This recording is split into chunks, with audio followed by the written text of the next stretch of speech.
that poverty is not just a having no money, it's a having no opportunity. Dahil pag wala kang oportunidad, ano mangyayari? Wala kang trabaho. Kung wala kang trabaho, magugutom ka.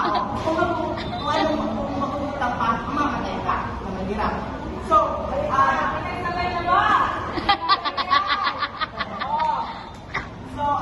Eto pa, sabi nga nila kung grade graduate pero kaso may magandang trabaho, kaso may makakapasok ka sa magaan na company, sa magaan na trabaho, which is mali. Kasi ngayon, palakas ng system nung nangyayari.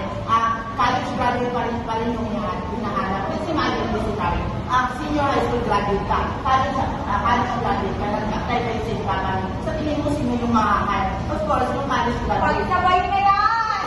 And also, college graduate ka, ikaw with experience, maraming experience, ikaw wala kang experience, pero may bakal ka. Sa tingin mo, sino yung makakaya? Of course, yung may bakal. So, malamang dito sa Pilipinas, nagpapakita ito na kulang talaga sa oportunidad ng Pilipinas dahil marami ang mga Pilipino ang pumupunta sa ibang bansa para magsapulan sa ibang bansa dahil marami ang oportunidad sa ibang bansa at higit sa lahat malaki yung tao sa ibang bansa. Triple yung tao sa ibang bansa. Although malaki kalang yung gusto pilipat iba talaga pagdating sa ibang bansa. So,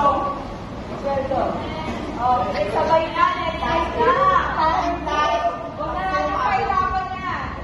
Environmental problem. So, alam naman natin napaka-common ng nangyayari dito sa Pilipinas our environmental problem.